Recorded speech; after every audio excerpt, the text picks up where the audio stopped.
Hey guys, it's Jenny with the Go Box, and today I'm going to be guiding you through an India ink painting on watercolor paper, and it's this cool apple design.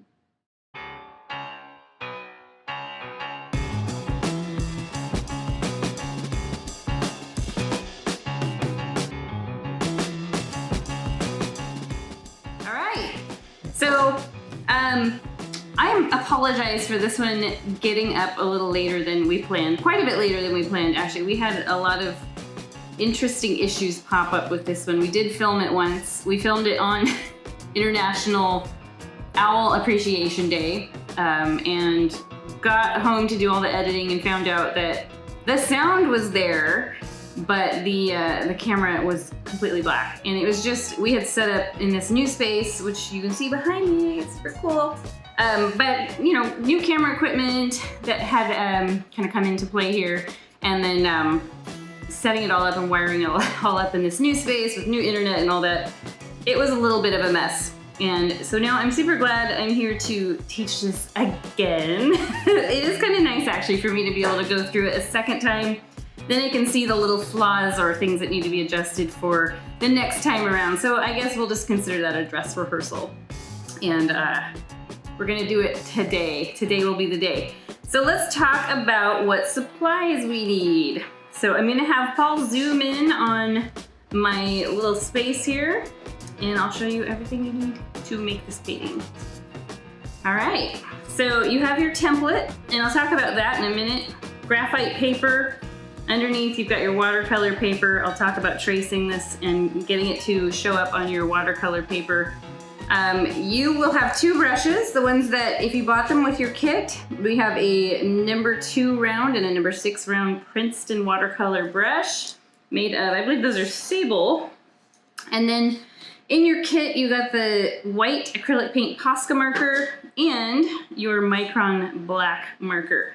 We'll be using both of those, and then the brushes and all that. And then your palette. Now mine, you can see, has gotten stained, and it didn't wash off with just water. It's the India ink will do this. And I could totally scrape it off and give it some elbow grease, but I was a little lazy, so I'm just gonna leave it there.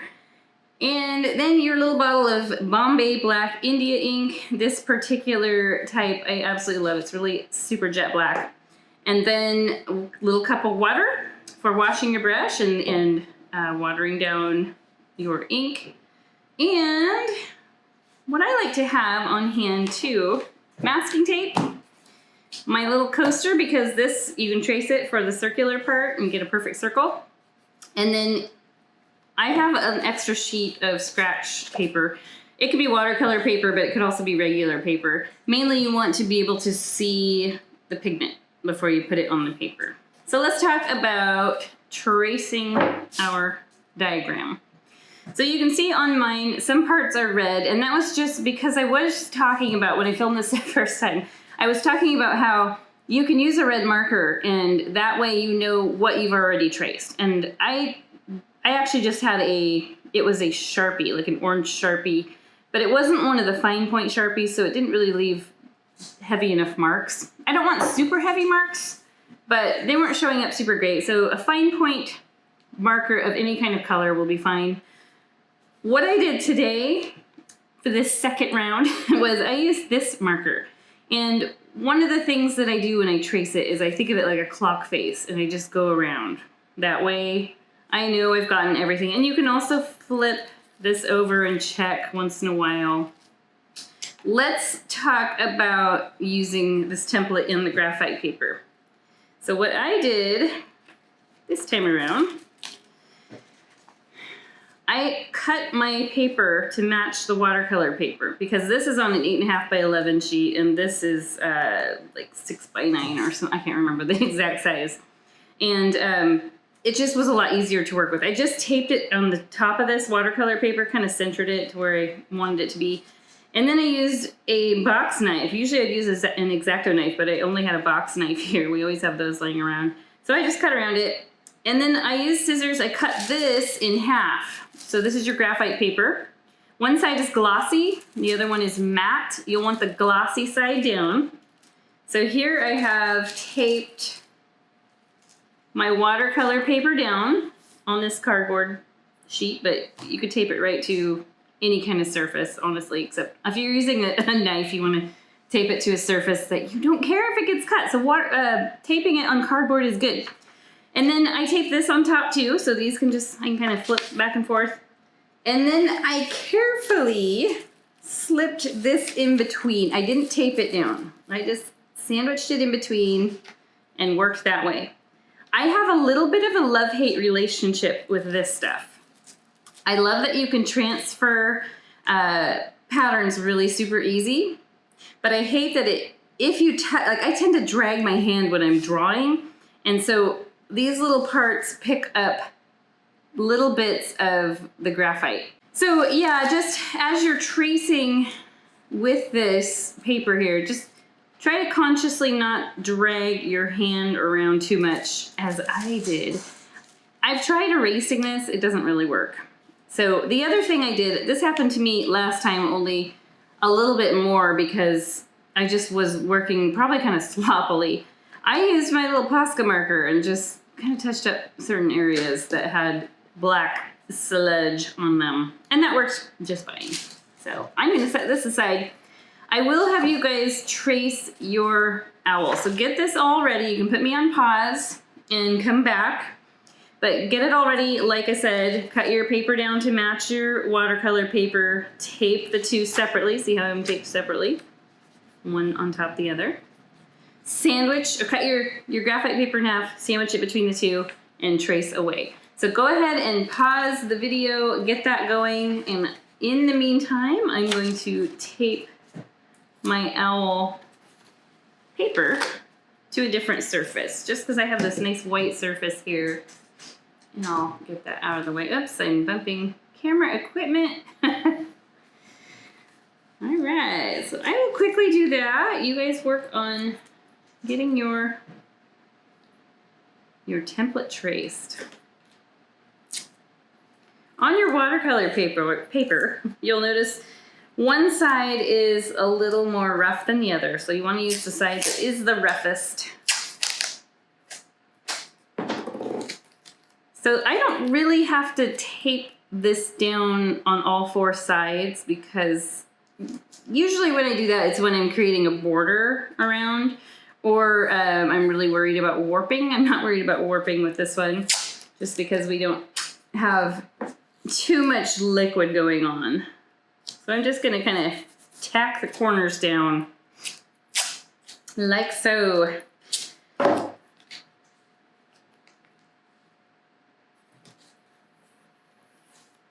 And I'm ready to roll, or ready to paint. So pause me up, get your template drawn, and then when you hit unpause, I'll be here waiting. Okay, I'm assuming you've got yours done and you are with me, and we're gonna paint now.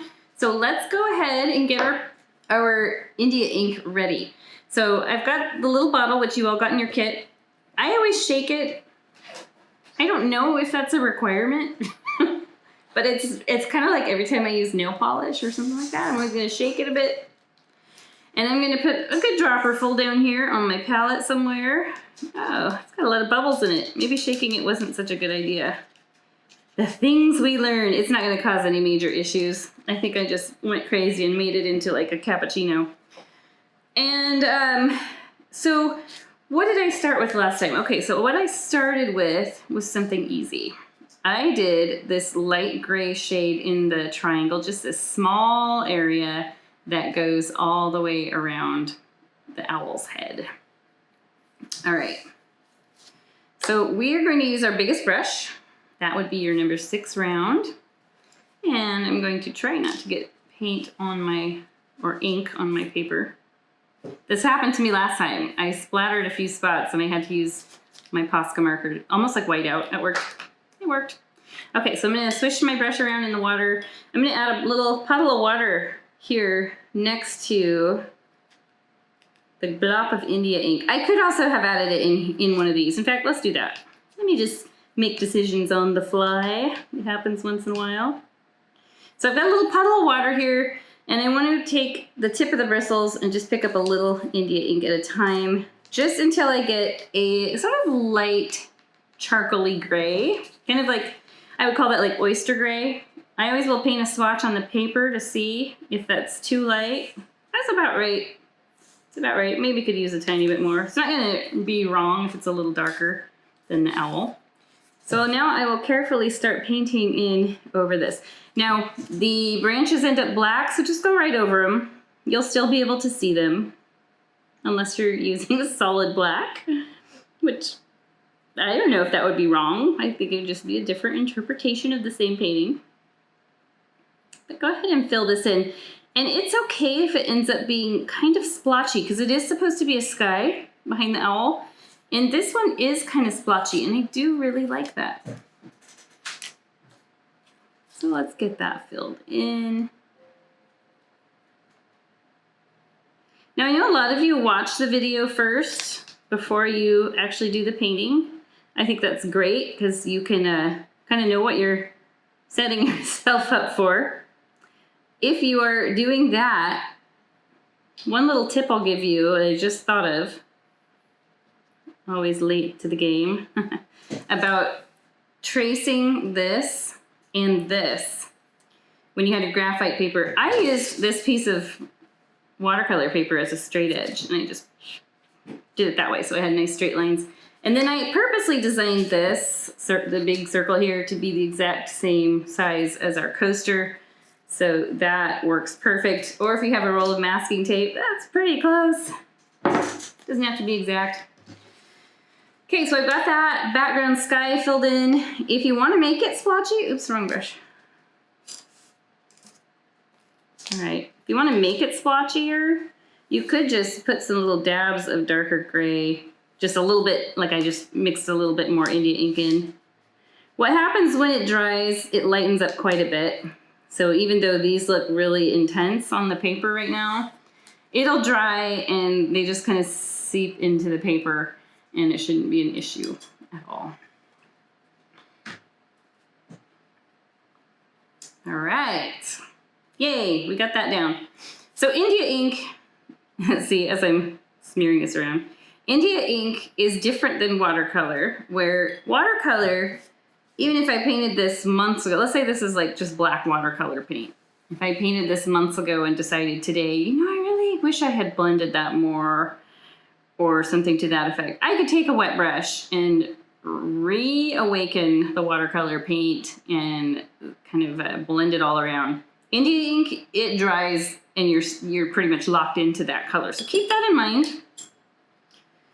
And it's something that a lot of practice, you start getting more confidence and you know what's going to happen with it. I haven't worked with India ink a huge amount. I've done a few portraits with it, portraits of my kids, portraits of some musicians, and then just a few random paintings. Enough that I'm pretty familiar with what happens when I do this or that, but I'm also very familiar with mistakes can happen.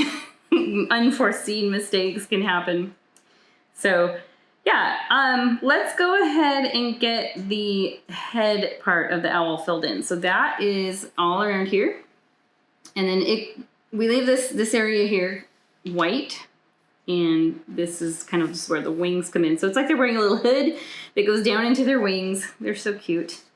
And this one I want to use a darker gray than I made originally. So in my little well here, I'm going to use the well next door to it because I will remix some more of this lighter gray in just a bit. And it's kind of nice to have the color dried there. You can sort of match it. So this time around, a little more India ink mixed in there. Pretty dark, but not solid black, definitely gray. And here I'll paint some on here. And I can see already I need to make it a little bit darker because when it dries, it lightens up more than I would like. Ooh, that's dark, but I think that'll, maybe a little tiny bit of water mixed in. It'll do. It'll work. Doesn't have to be exact to this one. Every painting's unique. All right, so I'm just gonna go and trace around here. Just trace the head first. Carefully. If you need to use your littlest brush, feel free. I am using my number 6 round. Also, sometimes it's helpful to, you probably just saw me blot on the towel. Sometimes it's helpful to do that if you kind of feel like you have too much liquid on your brush, which you'll know right away if it starts spreading around a lot, that you've got too much. Right around their little heart-shaped face. So cute. I learned about their heart-shaped faces that they are shaped that way specifically for hearing. So they can hear prey on the ground in the dead of night. So that's when they hunt. So they have these cute heart-shaped faces. And I've noticed just over the years, barn owls are kind of like, they're my spirit animal. I always refer to them as my spirit animal because I love painting them and I just think they're so cute and there's just something cool and spooky about them. And they're like adorable and spooky at the same time, if that's possible. And anyway, what I've noticed looking at different photos of them for painting reference, a lot of them have more of a pointed chin. Like this one's really round. Kind of looks like if you took an apple and sliced it in half vertically, which you can do and you can make it look like a barn owl. And then some have it where it actually comes down to more of a pointed, narrower chin. So I think that's really neat. Like human beings, owls are, you know, different from each other in different ways. Sometimes their eyes maybe are a little closer together or rounder, and sometimes they're further apart and pointier on the ends. I just noticed my two eyes seem a little misaligned, but I can correct that later on when I come in with the black for the eyes. So what I want to do now is create these little freckly dots. Let me bring this into the full light here. So these little dots along here, I almost wonder if I need to open this curtain. I'm going to see if that gives a little bit better lighting. Maybe a tiny bit. Oh, the water casts a cool little glow there.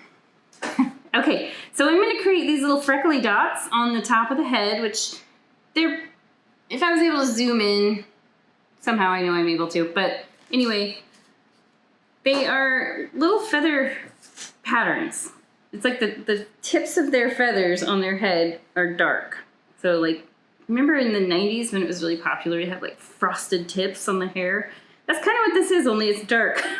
So let's go ahead, let's take your mix and add just a little more black to it. And we can test it on top of one of these swatches to make sure that it stands out. Yes, it does. And I'm going to use this, or let's see what happens if I use my littler brush, which seems to have escaped. Here it is. Yeah, this little one works pretty good. I think I need to get it wet. And just dot on little freckles. As these dry, I was fighting with them last time. They really seep into the background color. So you think that you have this perfect color blend going on here. Like, oh yeah, you can see them against the lighter color of the background of the owl. No, they will seep in, and it feels like you're fighting constantly, trying to bring them in and bring them back. So I purposely am making my color maybe a little darker than is needed, and I know looking at it, I will probably still have to go back and adjust. That's just the way it is. It's a process. It's always a process. Alrighty. Got a good little bit of these freckly looking things here.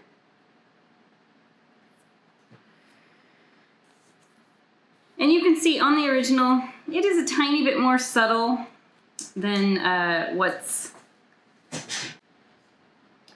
Okay, so I've got the freckles on there. As they're drying, they're kind of disappearing, but I can still see them just a bit. They're just a bit more subtle. This is something we could do later. If we wanted really intense dots, we could do that later with our little micron marker. So keep that in mind.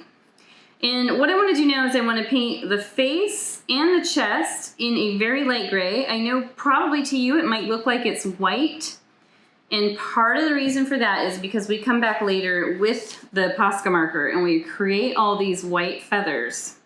But we need a gray undertone underneath that in order for these to show up. Because if I was doing these on top of the white paper with the white Posca marker, you would never see them. And so this is what gives our face some depth. So I want to create a base color that is very similar to this. So that's why, oh, it dried. It dried, but I can see the color here. So I'm going to remix something similar. It doesn't have to be exact. And you've got your little handy dandy swatch here. Your swatch paper. And also I can see that original swatch I painted, so that's kind of nice to match it up. Just know it tends to dry slightly different shade, a little lighter. That looks cool. Where the wet on wet blended together. I like this base. It's not exact to the background, but close enough. So I'm going to just paint the face. It should be lighter than the hood of feathers around the face. If you accidentally paint into the into the eyes, it's not a big deal. I'm just laughing because just thinking about how I'm likely to do that. It's we're gonna paint solid black on those later, so no big deal at all. I do want to paint the beak in too, because it gets a white highlight later and it will really show up good if you paint it in to match this kind of pale gray base. Yep, got in the eye a bit. And I'm working kind of quickly because we can right through here. It's something that's just filling in, so it's not something you have to be super careful about. And already I'm running out of color. This is where I'll want to make sure that I match it pretty close. You can see it's pretty close. It's not exact. If I need to add a little more water to that. And whenever that happens, I always add too much water. Overcompensating. Let's see, these branches end up being black, so feel free to paint over them. It's totally fine. How about this? Just feel free to accidentally paint over them.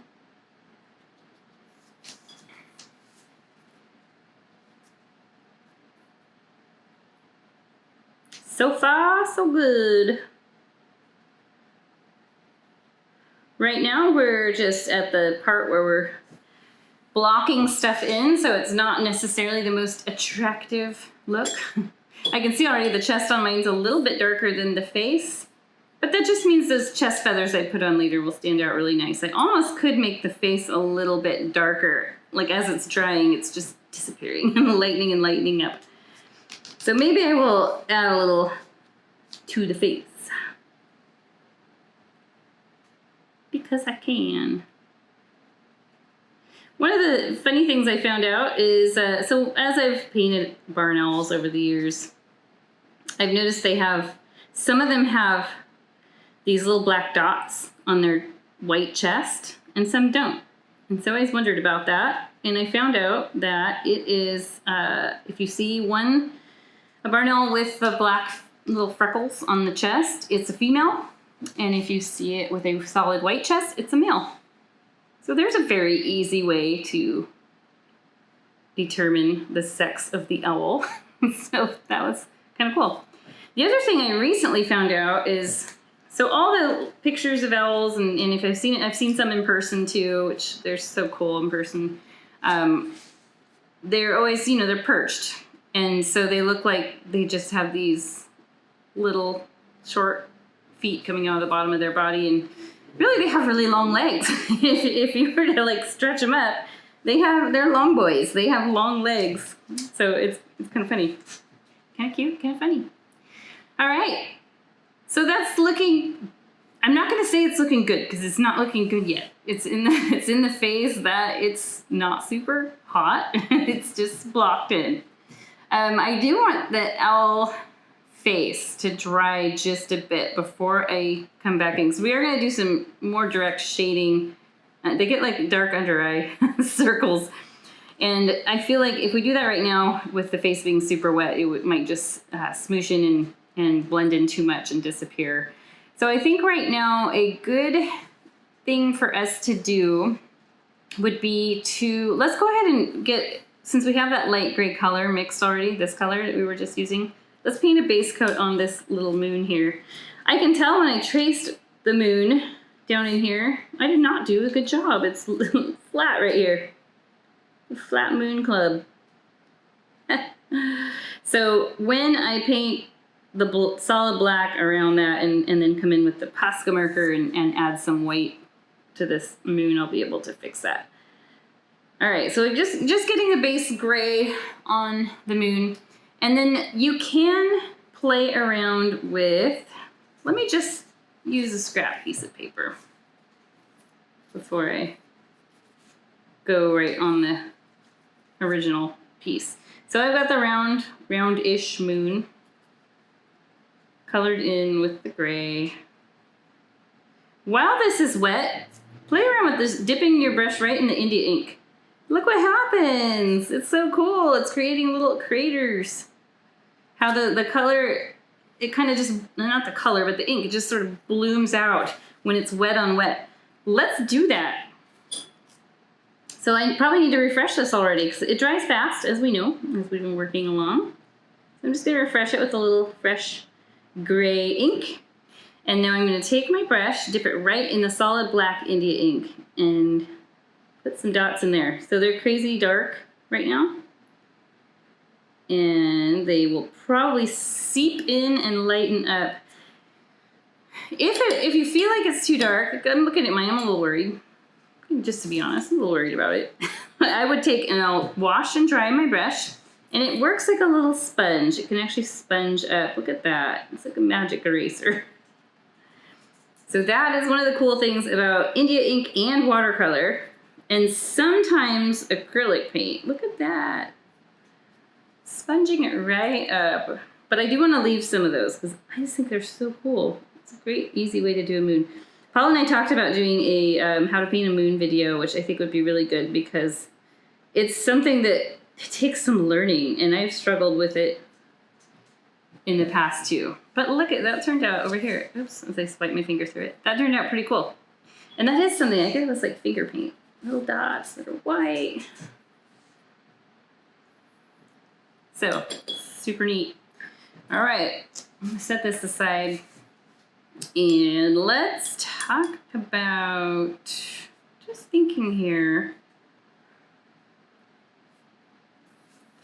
I think sometimes I just go different directions when I am teaching a video for skipping around, because there's many different ways we can do this. We can skip around, we could paint this solid black right now, or I could paint these branches up here solid black right now. I'm just deciding which one I want to do. I think this tends to take the longest. Let's just get that out of the way. So a lot of you might need another drop of your Bombay Black India ink. Pop it down there. We're gonna use our biggest brush. Make sure you don't have too much water on it, and we don't have to do any mixing of water in this. It's gonna be straight up solid black. The things to watch out for, and I'm only saying this because I encountered it last time myself, you want to be careful when you're going from your palette to here. Sometimes little drops can flick off onto the paper. So this time around, I'm going to keep my palette pretty darn close to the paper. And these branches, when they cut through the black, are white. So I'm just carefully going around them. If you accidentally paint over one or partly over one, it is so easy to fix with that white Posca marker. And I did have to do that last time with a couple. It's inevitable. And it's totally going to happen to some of you. Don't worry about it. It'll probably happen to me too. Easy, easy fix. I didn't completely trace this bottom edge of this triangle very well. There. Remember, you can always use the pointy little tip of the brush for anything. Like that's what I did around this triangle. And that's probably what I'll do around this circle. Scary. Oh. The circle itself, when we are finished, we can retrace the circle using this and our black micron marker, and that will sharpen things up because it's inevitably going to be a little wavy around the edges just because our hands, like my hand's shaking already.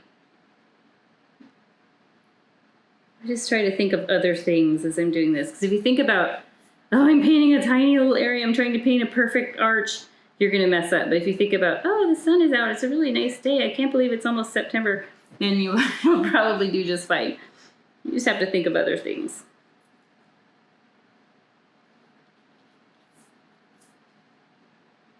So yes, I do love this brand of India ink. I've used several kinds, and this particular brand is super jet black. Other ones I've used dry kind of gray. So I know this one's really pure.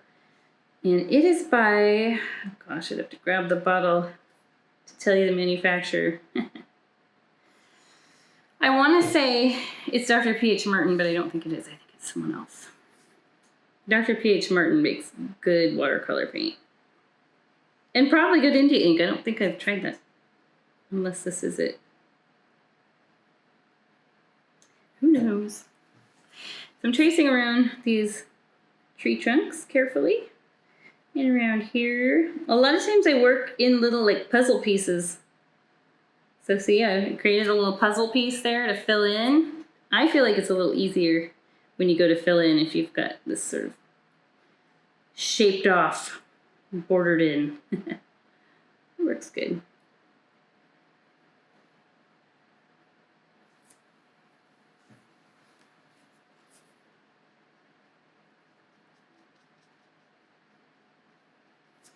India ink is super cool. Just going to talk to you about all these little factoids I know while I'm painting, so they're not just totally being silent.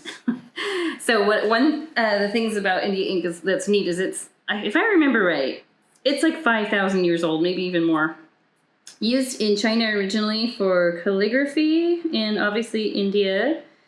And it is made by heating up oil in little oil lamps, and then you're left with the soot, and that's what becomes the India ink. I watched it being made on this really cool YouTube video, and it's a lot that goes into it, and it has to sit for like a year. It's made into little hard sticks that you, that's the traditional method. The traditional like Chinese calligraphy method is they're formed into hard sticks. You can buy them. You can buy them at like Blick Art Supply and a lot of different places.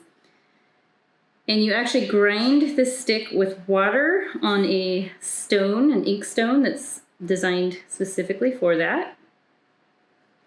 And you mix water with it to get the different tones, just like we did now. So we're using liquid form.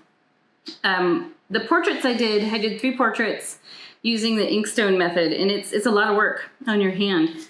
But it was kind of cool to just go back to a style that, you know, is maybe kind of fallen out of fashion,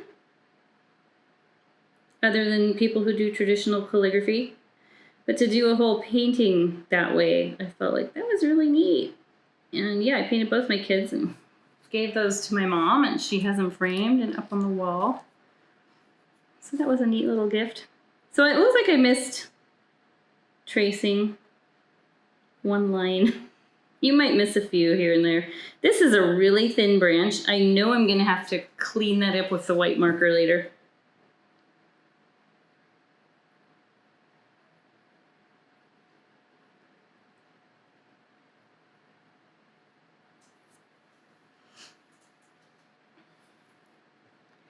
So one of my favorite YouTubers, the one who I watched make the India ink, you can actually search for it on YouTube.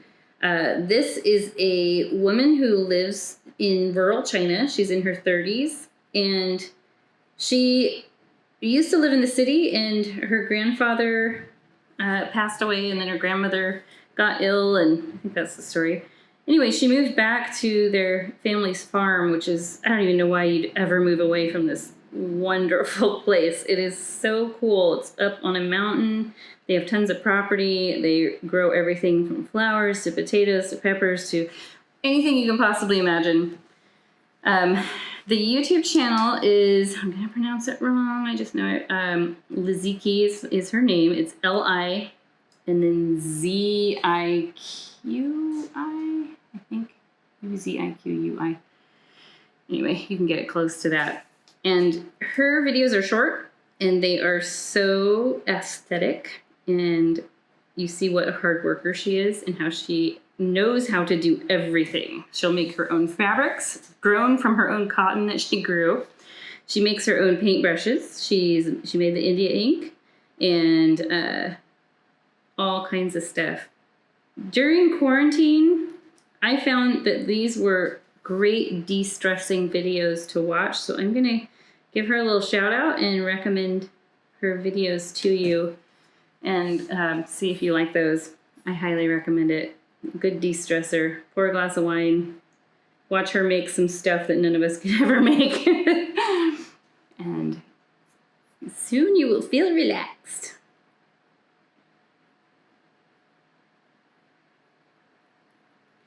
So again, don't worry too much around these branches. They are inevitably going to have to be completely cleaned up.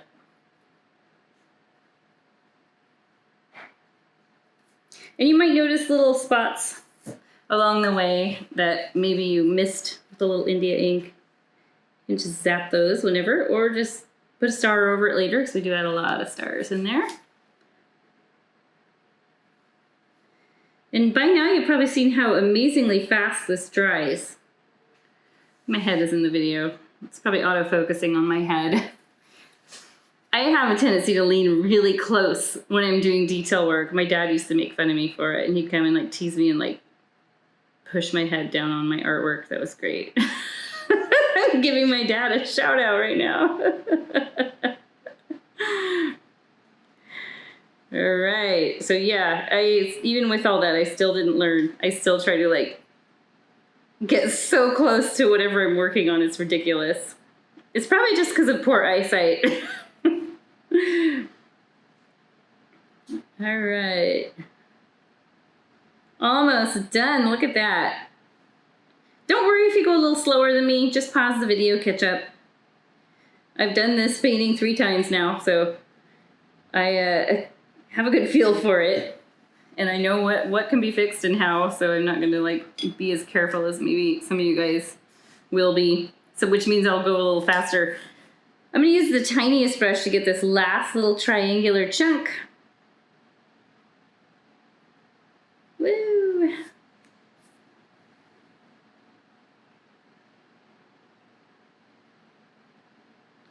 There we go. Couple little spots I missed. This little spot here, I'll just fix it up with the white marker. Right now it looks kind of bad.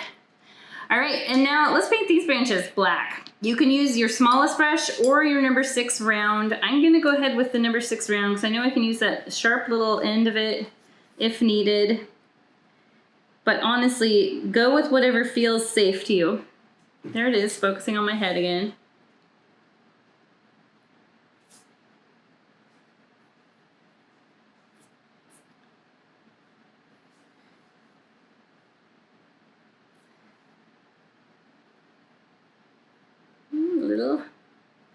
Little spots to fill in. I'm just creating a shape to fill in. See how I'm doing that? I'm outlining everything. I tend to like that better, like I said earlier.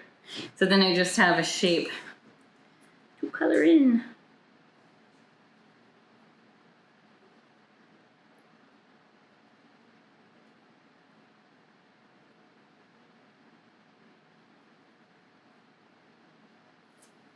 There. So I do like about this painting how everything in over the dark area is white, and then as it goes into a light area, it's black. And that's what makes it look kind of neat in the end. But it's a lot of thought. You have to think about all these things. I'm gonna try and fix this while I've got this brush and black on it. Just going to carefully manipulate this circle a tiny bit. Well, I don't know if it's better. Maybe my white marker is the key there. I think when I did this one, I traced, originally when I designed this, when I made the template, I traced a quarter or something. I had some kind of little circle I remember it vaguely. All right, let's move along. So I think, gosh, all that detail work. Let's do something that's a little simpler right now, and then we'll get back to doing more details. From here on out, it's going to be a lot of detail stuff, but doing these stars is a nice break from that. It's so easy with that marker. Let's go ahead and shade under the eyes. So these barn owls have this shading under their eyes, and then the inner corner goes down the bridge of their nose, I guess. I don't know if you call it a nose, bird beak. And it's a little bit above too on each one. This in color on the owl is kind of a reddish brown. So in the studio, when I do acrylic paintings of owls, I use burnt sienna there, and it's the perfect shade. But we are working with a monochromatic palette, so we're gonna, and India ink, so we're gonna just make a medium bordering on dark gray. Probably very similar to what we have here on the top of the head. I do have a little bit dried up in my well here, which I can refresh with some water and add a little more. I'm using my little brush, by the way, my number 2 round. And I'll check this on the paper. That's a little light. I'm gonna go add a little more black to it. This is probably about right. She's just like a shade darker.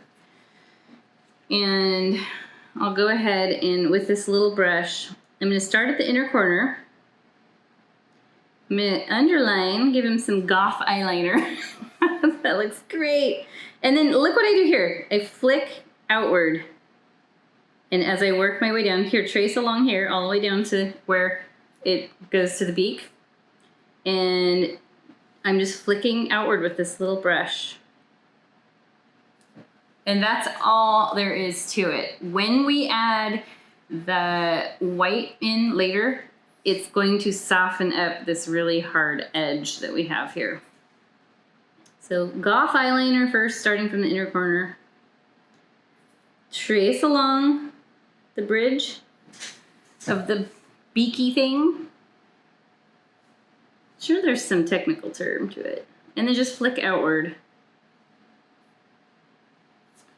There, looks like it belongs in Kiss or something like that. I do want to make this a touch lighter to go above the eyes. Only because if you see one of these owls in a picture or in person, it's a lot darker under here than it is up here. So I'm going to take a dot of this, move it over here, and then I'm going to add a little more water to it. Check it on your paper. Let's see. Yeah, that's a little lighter. It's real close to that original swatch. And I'm going to go above the eye, trace around first just to kind of get that in there. And then flick up. Oh, I like eyelashes. And again, the white Posca marker is going to soften up the edge of that, so it's not going to look so crazy. Because right now it's really dark. Other side, I always have a harder time with the left side, and it's just probably, oh, that's not a big deal. It's probably just because I'm right-handed. So like flicking to the upper left corner for me is hard. 'Tis a challenge. You know, I'll just connect this because I did on the other side accidentally. Another thing you can experiment with while these are still wet, if you want to practice blending, I mean, it gets blended by the white later, but you can use just water on your brush and just, ooh, that was too much. Just sort of blend it outward. Not gonna hurt anything. Crazy looking owl. One thing too, if you notice, I do have a sort of a designated light source. The light source is somewhere over here because I have, if you look at the bridge of the nose area and over here, it's shaded just a little bit. So ignore the white feathers, look under it. And it's shaded just a little bit more than it is over here. So we know the light is hitting here. The beak is casting a little bit of a shadow on the left side too. So yeah, that just fully more suggests the light source being over here somewhere. When really this is the light source. But this painting is very abstract and designy, so it's okay to break the rules. All right, so what I want to do, I want to make a little bit lighter shade than this. You know, we could probably go with the same shade. I've already got it in the well. Maybe add a drop of water to it. And this little middle line here, just trace it and just fill in. I'm still using my little brush, but really, honestly, either brush would work here. So I'm filling all the way in up to the hairline. And then I'll shade on the left side of the beak here. Just zip right down the side of it. And if you want, you can kind of feather it out just a bit. Maybe use a little water, just water on your brush.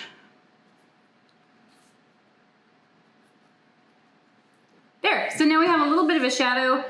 I could continue and I could add more gray along down here. I ran out of paint. I ran out of ink. To encourage more of the look of a shadow.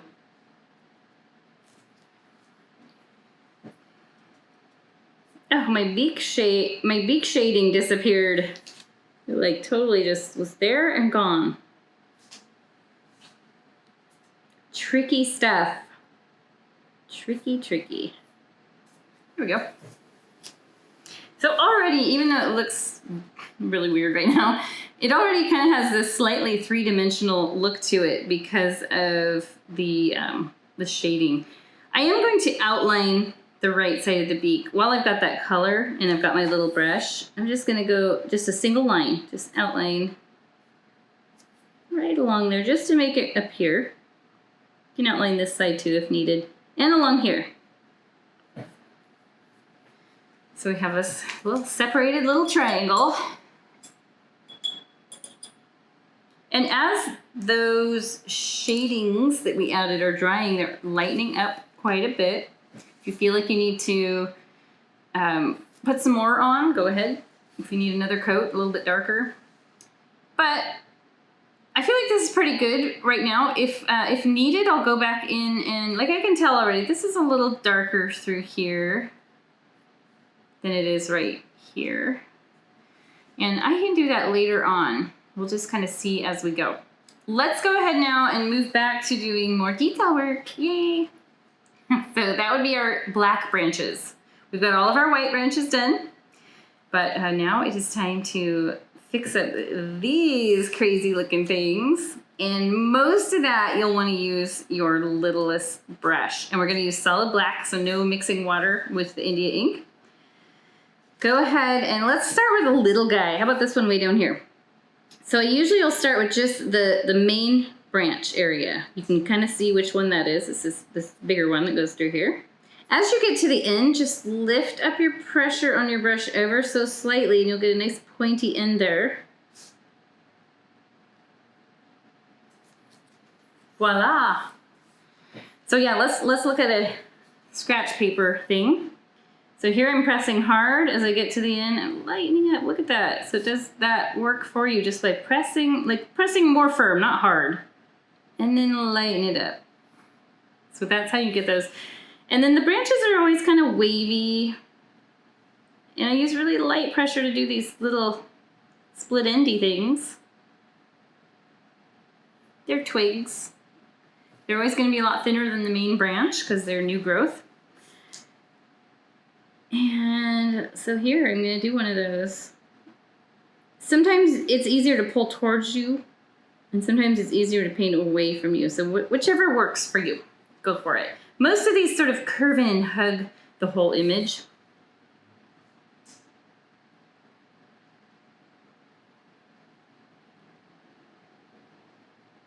There. Now I can add more if I want. I could continue branching off of these. Maybe it needs one that splits off. Oh, maybe it didn't. It went right off there. I'm not going to touch that one anymore.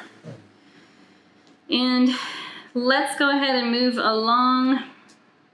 My tendency will be to do this one next. It's a small one also, but just keep in mind, a lot of us, I have a bad habit of this, leaning my hand on the painting while I'm working on it. You don't want to do that because you will mess this up. So just hover your brush. And don't press your hand on. Here, I'm resting my hand on the area outside of my paper.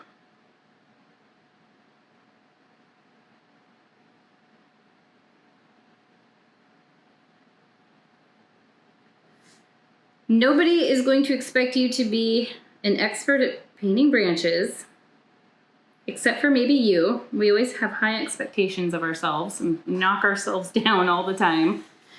At least that I tend to anyway, and I know a lot of other people do. Because I've been teaching in the studio for 9 years, and I hear it. I can hear everything from the stage. I can hear everybody talk about how much they hate their trees, and they hate this, what they do, and oh, yours is so much better than mine. We just have a tendency to knock ourselves down, but nobody expects you to, right out of the chute, to make perfect branches. Even me, who I've been painting for 25 years, I have a lot of mess-up branches and mess-up paintings in general. I'm going to work on this next one here while I'm talking. Again, be careful not to drag your finger through there. I have, even now, I'll design paintings to put on Van Gogh's calendar, and I'll have this image in my head of how I want it to look and how I expect it will look.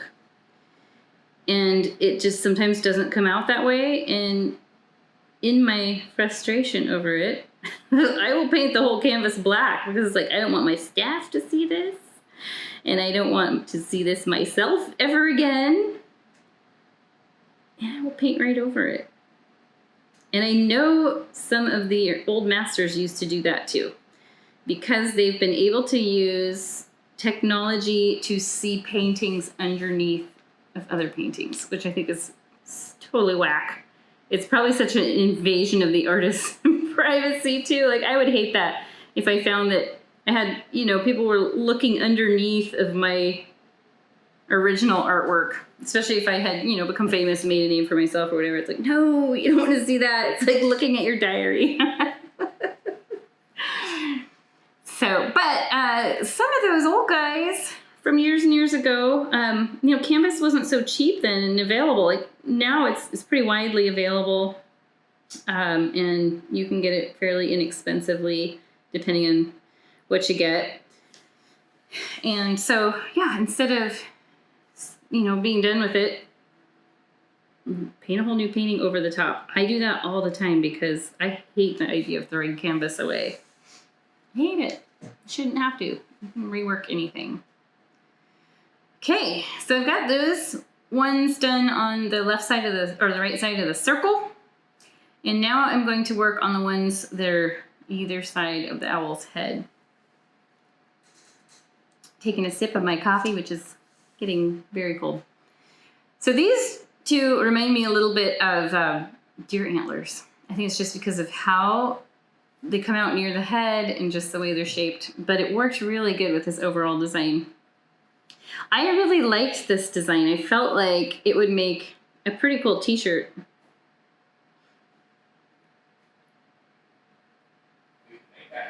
We can make that happen. Yeah, we'll make it into a t-shirt.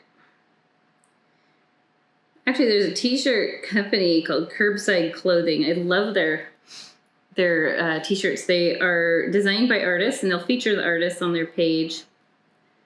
And this would totally fit right in to that design style that they put out.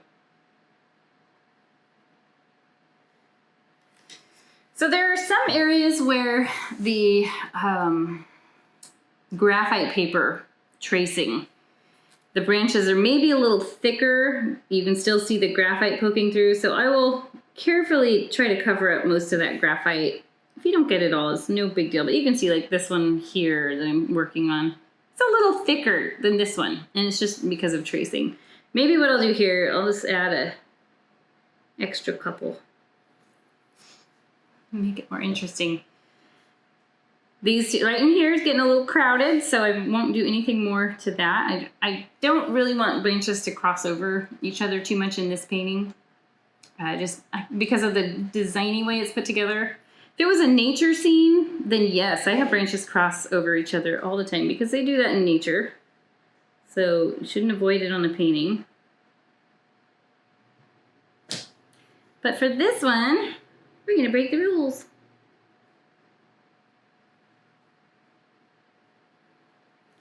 I would have rather free-handed these than deal with this graphite tracing. But sometimes freehanding can be a little scary, and you're not always going to get something that turns out like the original design. If you are good at freehanding and you have that amazing confidence to do that, go for it. If not, and this is kind of new to you, just go with the that's why I made the template. So I'm a little scared to start on this one because I know my hand is going to drag in this one just because I always do that. So, you know, I'm going to go start with this one. Let that one dry. Here we go. Doing this main branch first. And like I said earlier, if it's easier to pull towards yourself, do that. I used to do a lot of henna work, and it was always way easier when working on people's skin to pull towards myself for the design.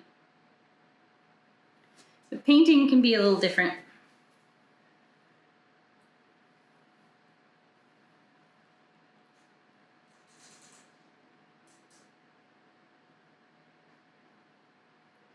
Because I'm right-handed, I think on this left side, pulling towards myself is definitely a little easier. I see a branch I don't like. I'm going to fix it.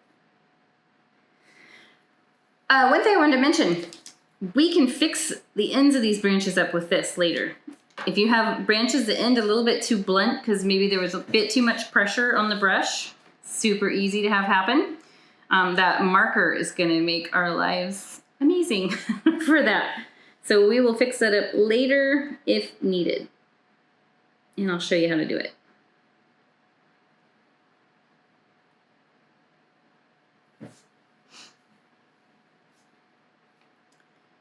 Okay. Getting there.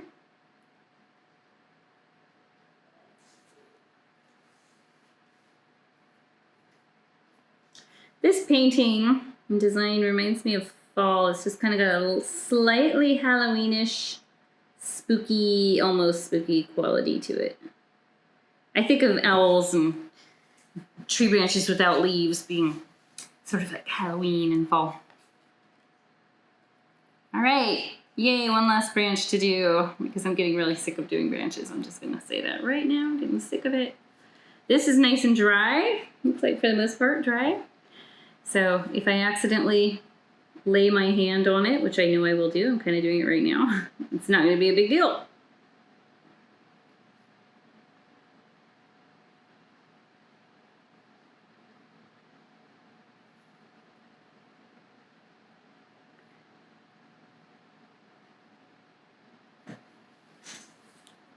This one ended a little blunt. I can leave it. It probably wouldn't ever even be an issue. But it's one that I can use to show you later on with the marker. I don't have a lot of room till I get to the top of the page though.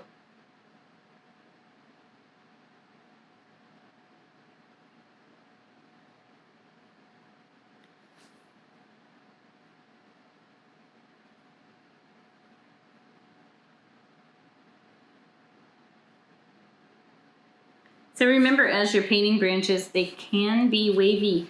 Your hand can shake. It will actually be a good thing if it shakes a bit.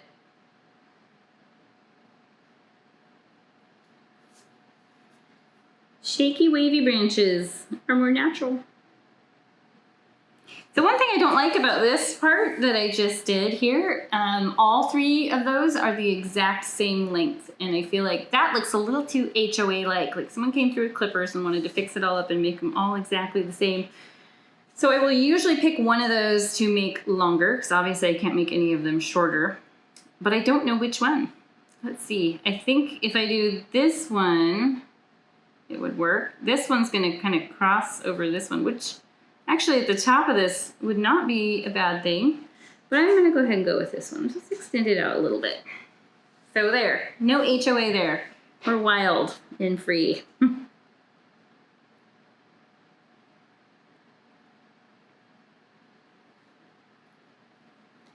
I have lived in an HOA. I rag on them like crazy in the paint in the studio classes because we do a lot of landscapes. We're like, oh, there's no HOA here. I say that all the time. And I've lived in one for 17 years. And I will tell you, there are some good things about living in one. Obviously, neighbors can't like have their yard full of trash or anything. No like car junkyards in the front yard or anything like that. Which I mean, that's probably pretty good. But they will catch you on the dumbest stuff. I'm just gonna say it. They will catch you on the dumbest stuff. Just they drive around, they take pictures of your property, and then they'll send you a letter with a black and white picture that shows you how horrible you've been. How you haven't kept up with this or that. And they're usually such dumb things. I'm like, why are we paying these people for this? There's my rant, my HOA rant. Okay, let's go ahead and paint those eyes in solid black just to get those done.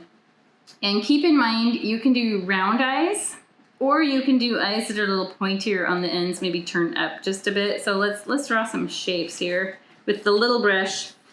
Whenever I teach just eyes, we do a lot of owls in the studio. Whenever I teach them without having the template to work from, I'll teach people to draw a rainbow shape first, like that. And then to make a mirror image of it below, like it's reflecting on water. So then you end up with kind of this fat lemon shape.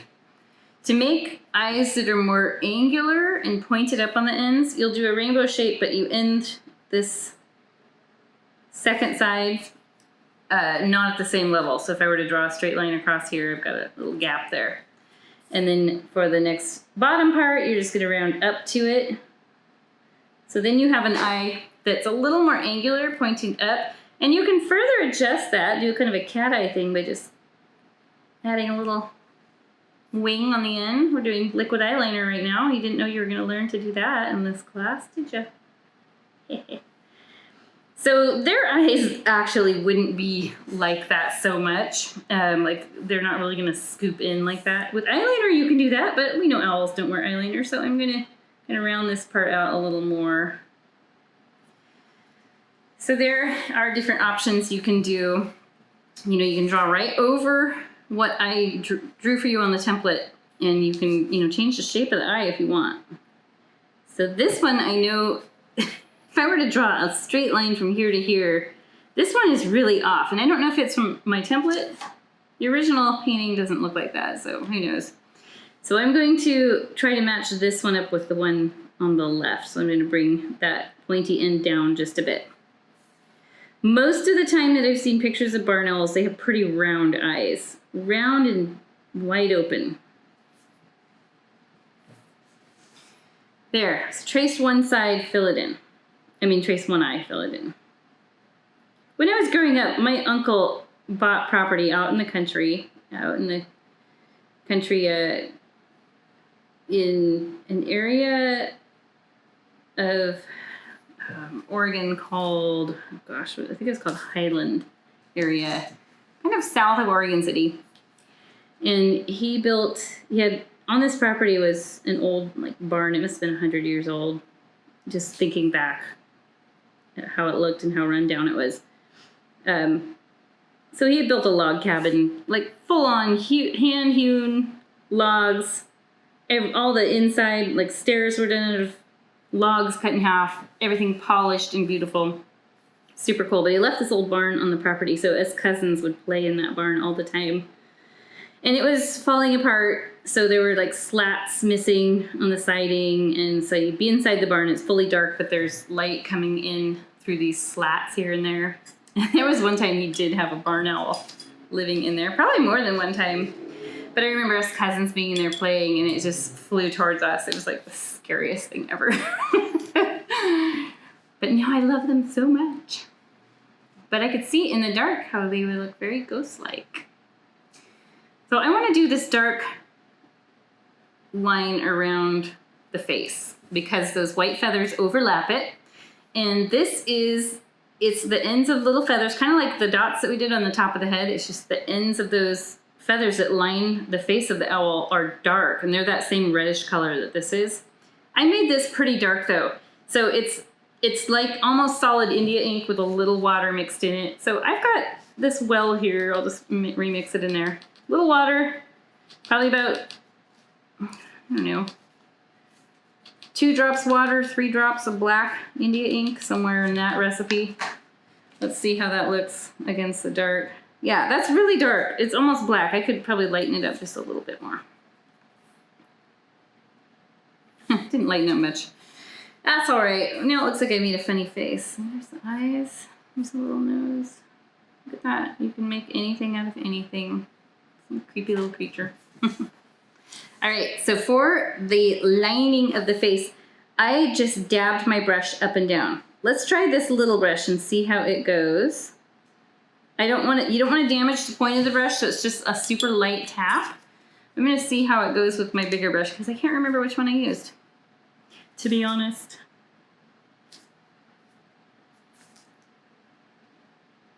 So dot, dot, dot, almost like you're a sewing machine. Either brush works, they're about the same, to be honest.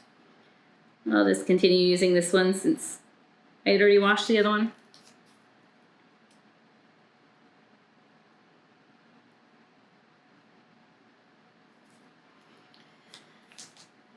Another cool thing I learned about owls over the years is I've been slightly obsessed with them.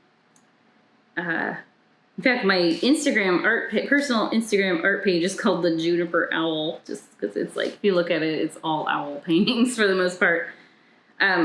They're, in a lot of cultures, regarded as being very like superstitious, and some cultures believe that if you see, I think it's Native American culture, if you see an owl, it represents death. So, just, yeah. When I read that, I was like, okay, well, I saw that one barn owl in the wild when I was like really young and still here 40 some years later, so maybe I'm okay. Hopefully I'm okay. But yeah, so I'm sure there's a lot more to it than that. It doesn't mean like you're gonna die or something like that. But yeah, there's a lot of superstitions surrounding owls, and some they're regarded as like being good omens, and some they're regarded as being bad omens. I'm just gonna go with the good omen part because look at that cute face. It's gotta be a good omen. Okay, let's see. There was something I was just thinking about wanting to do a minute ago.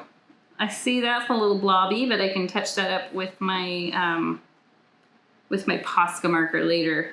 Oh, I know, the freckles on the chest.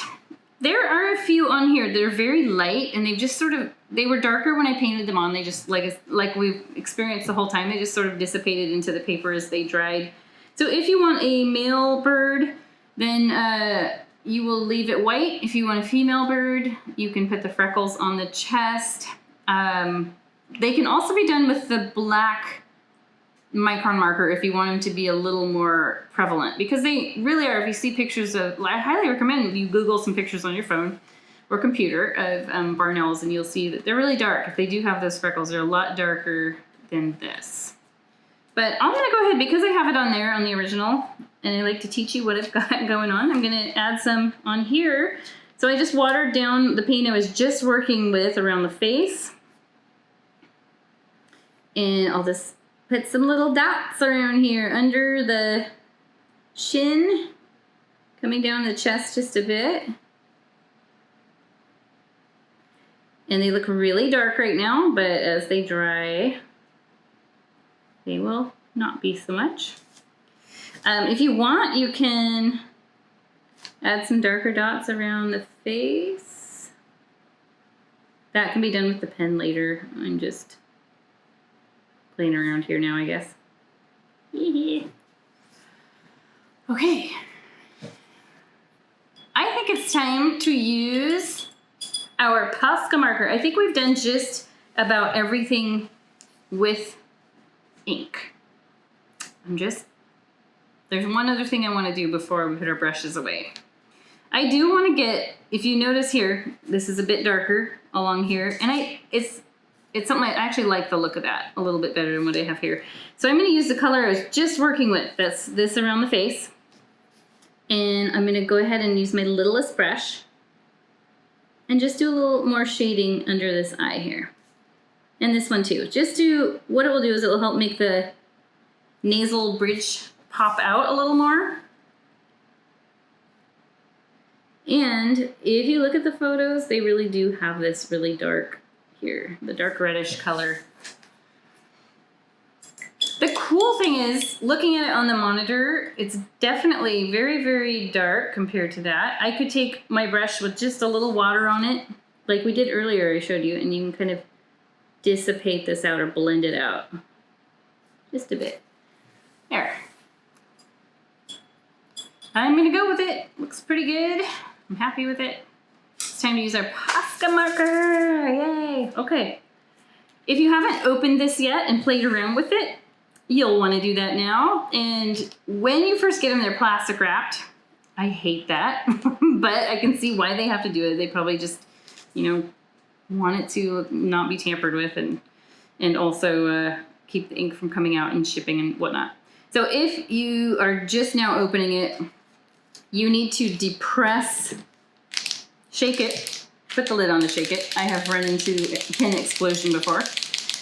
So it's got the little metal ball in there. And then you depress the tip up and down, push up and down as the whole table wobbles. We need to fix that, Paul. You were right. Okay, so then it takes a bit. When the first time you use this, it feels like there's no ink in it and it's never going to come out, or no paint. It's a paint marker. It will. It's there. Trust me. I've had to do this with dozens of these because we've used them for years, and it's in there. It just takes a while to travel down to the felt tip of the pen, but then once you have it, it's there and ready to use. And as you are using your Posca marker, you'll feel like maybe it needs to be refreshed, and I'll just put it on a piece of paper and dip it up and down. Every once in a while you'll get a little blob of paint like that, which I used to hate, but now I love it because I will take and I dip the tip in it, and like when I'm doing stars, then I know I can always just access that little bubble of paint and continue to use it. Sometimes I've also used this with a paintbrush. I've taken it, like my little paintbrush, and done some little things because it is paint. Why not use a brush with it? If you're using your watercolor brush, make sure you clean it off really good, because this is acrylic paint, and acrylic paint dries and is fairly permanent when it dries. Okay, so let's get these stars going, but actually before the stars, let's clean up our branches. I've got a few. I'm just gonna trace along the edges of the branches just to clean up any weird wobbly lines. Got a few of those. I do see some parts where we will need to put some paint, just realizing that right now. Some India ink on the base of the tree. You can see there, gave it a little bit of a wood grain. Let's clean them up first, and we'll do stars first.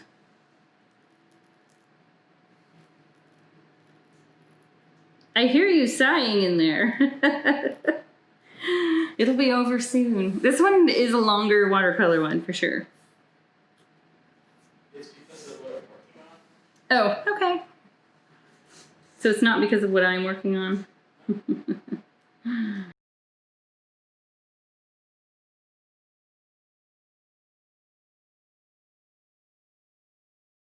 All right, so let's go ahead and clean the edges of this up.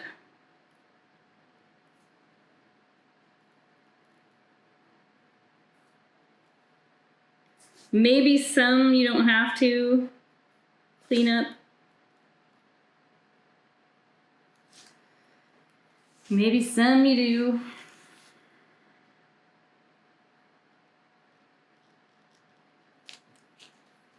And before I use stars, I am going to clean up the moon, because it's still got a little flatness on one side. I'm just gonna have to face it. It's never gonna be perfect. I've got a fuzz attached to the top of this. That's weird. Okay, so I'm gonna trace out around the edge of the moon. I just try to round it out. If it's easier, if you can find something that fits this, like a quarter, $half, whatever, however big it is, do that. But I'll just go ahead and trace it and try my best to freehand a nice circle. What am I doing? Okay, actually that wasn't too bad. I thought I wrecked it. Not too bad. Obviously, it has a really bright white line encircling it. So I'm going to kind of brush, or using my pen like a brush, kind of go inward a bit. So it's not one solid line. I'm just sort of scribbling or shading. It's actually more like highlighting, since it's a white marker. And then I do put some white bits on here, because if you do look at the moon, you'll see craters, and which is that one big canyon. I can't remember the name of it. Do you remember the name of that canyon, Paul, that's on the moon? Sea of Tranquility. Is it really the Sea of Tranquility? That's such a cool name. Anyways, every once in a while you'll see a white dot with like the starburst pattern around it. When you look at pictures of the moon, or even art pictures of the moon. So I do add a few of those. Maybe even just a few white dots, like stars. They're not stars, obviously, but I do see a lot of paintings of the moon where they do this and it looks cool. The artist does that. Okay, it's fairly moon-like. It's gonna work. I think that a person looking at this would know it is the moon, hopefully. Now I'm gonna do stars. Super easy. All you're gonna do is just stamp this around. Make sure you don't make a pattern. You don't want these to be equally spaced apart. Super easy trap to fall into. I do it all the time. Every once in a while, I'll take my pen and swirl it into a slightly larger circle. So I have like the occasional planet mixed in among the stars, or supernova, whatever. The other thing you can do that bigger dot like this, and you can use your finger and smush it. Oh, that didn't work out good. But I'll put a dot right back in the center of it. So put a dot, tap. You can even tap a few extras around. Then I put the circle dot right back in the middle. So then what that looks like is that you have some glowing stars mixed in there. And this one is Saturn. That's what it looks like, Saturn. It's got some rings around it.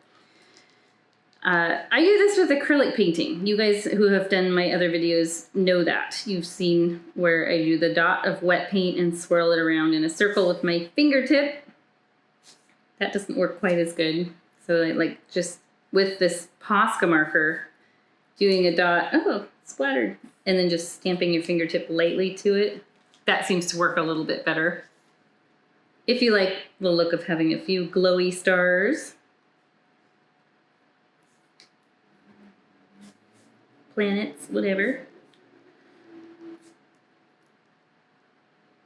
I'm a huge fan of stars and cosmos. I love our paintings that are night scenes with stars. But there are other things that this technique can work for, like this fingertip thing. Snowflakes is one. The other thing that it works for is if you draw one of those dandelion puffs with the little, when you're a kid, you blow the wish. Maybe you still do those, even though you're maybe not a kid. I do that. I love it. I make a wish and everything. But I spread those dandelion seeds everywhere. But yeah, when we've done paintings, design different paintings that have those dandelion wish things, this technique, I use that same technique for that. Anything that's fuzzy and white dot-ish.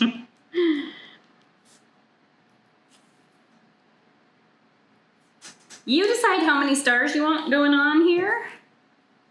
Fully up to you.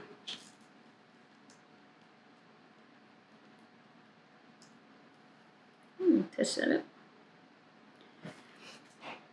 Oh, the skinny area here.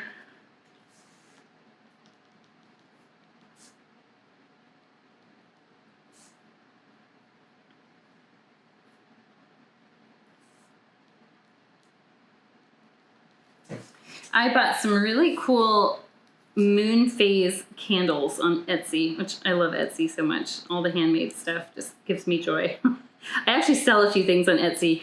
Well, I list them. I don't actually sell them. There's so many items listed on Etsy that your stuff just gets hidden. Like, as soon as you post something, it might appear on the top page for a second, and then seconds later, there's billions of other crafty things for sale. So it's really hard to sell things on there. without just constantly devoting yourself to constantly adding more and more items. Just to, at least that's how it used to be, to get it to appear. I have a friend who, she's been a very successful artist on Etsy. And she said it was so much work to just promote the stuff. Anyway, off topic. I bought some moon phase candles on there, which are super cool. And I'm gonna close this curtain as the sun's coming through, casting a weird little glow on my stars down there. Okay, that didn't really help. Anyway, how about this? Move it over just a bit. Yeah, these candles, you light them and like there's, if it's new moon, you light in the candle that says new moon. If it's full moon, you know, waxing, gibbous, waning, all those waxing crescent, waning crescent. There's a different candle for each moon phase.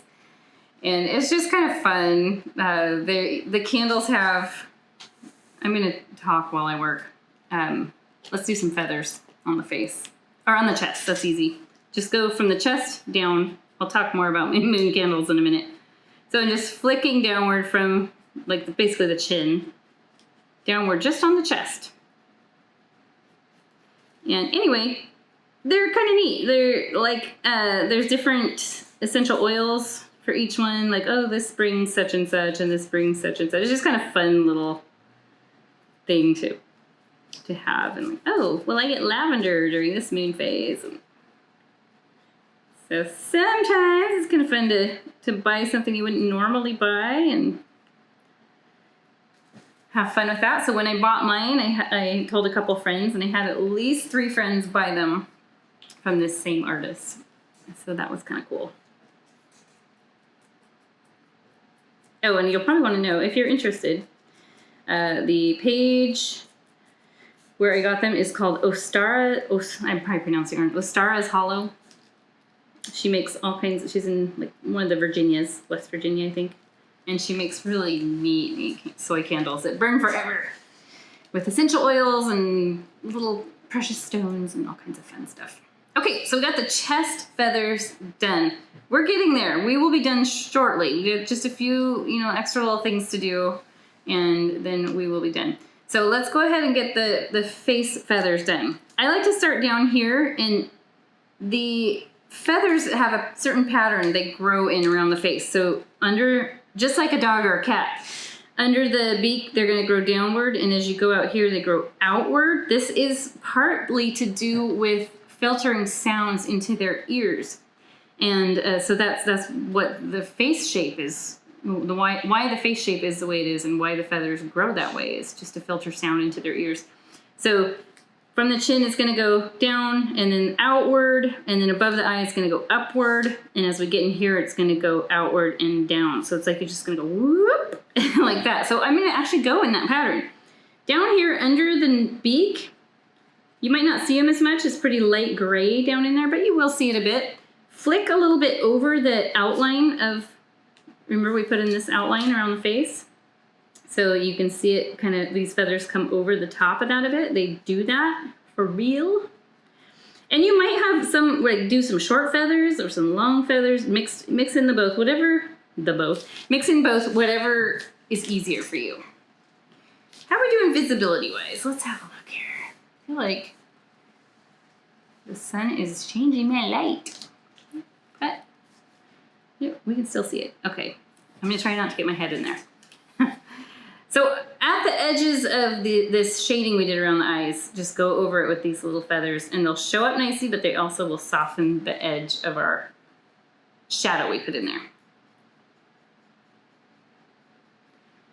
So the gray underneath should be dark enough that you can see these,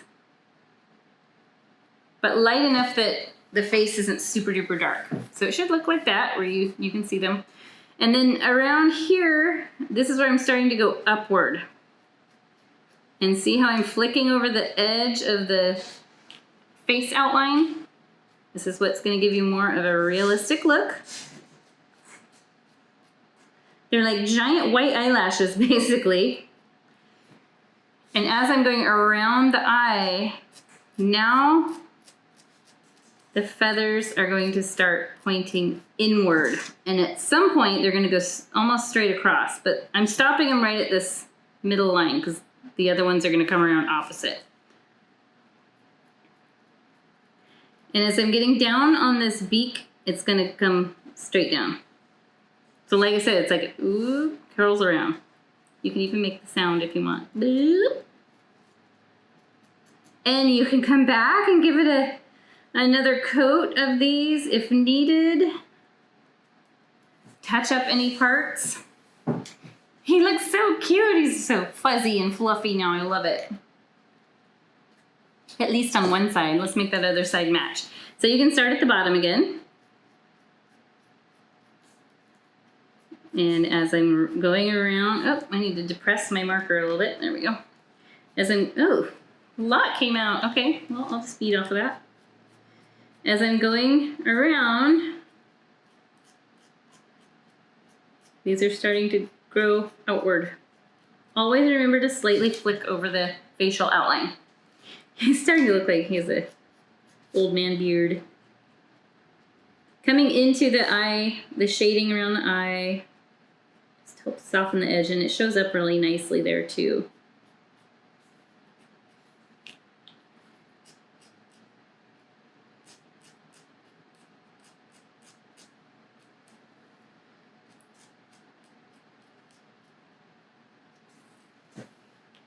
I need a restraint to stop putting my head in there. I can't help it. Okay, big eyelashes coming now.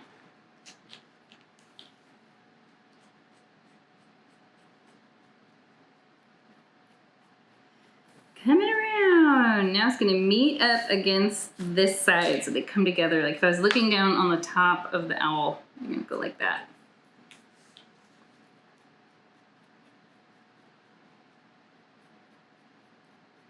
And then eventually work their way down. Awesome. He's very fluffy compared to this original one. A little fluffier, I think. Might be the lighting. He's a little he's a fluffier one. But he's still got dead eyes. We'll fix that up in a second. Now on your beak, our light source we decided was over here. So do put a white line down that side of the beak so it makes it look shiny on the one side. And then for the eye highlights, to bring this back from a sort of dead zombie stare to being a cute little wistful barn owl, what I do is I use the marker and I do a little curved line in the upper right corner of the eye. And then just opposite of that, over here I just do a little white dot. So we want to match that on this other side too. So that is going to be upper right corner of this eye and the dot over there. So the larger highlight needs to be on both sides. Otherwise it can look cross-eyed. It's just bizarre, but it does look like cross-eyed if you do it opposite. Here. Cute. All right. Looking good. We're ready for the micron marker. And we're going to finish this up. It should just take a few minutes or so. Actually, no, I lied. We need to put the gray on the tree. This won't take long. So I want to use my bigger brush. We're back to the India ink. And let's use a gray that's very close to this background gray we used originally. So that was less black, more water. And all I did was I just, using my bigger brush, I just sort of did these curved lines just to give it some color and to make it look more like the way a lot of bark on like is it an alder tree or a birch tree? I don't know. Alder is white, kind of grayish. Yeah, alder or birch. Either one, they're very similar probably. Don't quote me on it. I need to look up actual science. I need to fact check myself. Okay, so I'm gonna do this one now. And literally in these upper little tiny branches, you don't need to do much because there's not a lot of room. And maybe switch to the smaller brush if needed. It's okay to go into the background though, because the background is black and it's not gonna be a problem. There we go. Ah! Thank God I didn't drop it brush end. Scary. Look at the glow my owl has on it as the sun has come through and we've gotten into the late afternoon. What time is it here? 2:52. Okay, almost done. I see a flyaway hair I want to fix. Flyaway feather, I should say. You might have a few of those, but you know, they fly around, they probably get them anyway. Okay, black marker. So I was telling you earlier, if you want to do the female owl with the freckles on her chest, this is great. And in fact, instead of just single dots, they're almost little, like you just drag the pen down so it's a tiny short, instead of a dot, more of a line type of thing. Not really a line though. It's just not round. And that's about all I'll do. And then with the freckles. And then what we're gonna do now, I was gonna show you how to touch up the end of one of the branches if needed. I've got this one way up here, which might be hard to see, but I would just extend it out just a bit. And I'll do another one that's maybe a little more visible. How about this one? So any of these branches that you need to kind of make smaller on the ends, use your pen for that. Nobody will ever know. It'll be our secret. And then I am going to use this pen to trace this tree where it goes, just where it goes across the moon. See? Boom. Once you get into the black, there's no need to trace because it's already outlined with black because of the black that we painted around there. So that, basically I'll just start right here. There's one, easy enough. And the other side, carefully. There we go, done. And then we need to trace our triangle. Make sure everything's dry. I think mostly everything is on mine. This extra paper works great if you don't have a ruler, which I don't think I have one here at our new space. So it's gonna be paper. And make sure you hold it down close to the edge here and just drag that pen along. Okay, let's do the top side. So I'm holding the paper really close so it doesn't buckle or anything and cause any major issues. There we go. All right, now last side. Just line it up.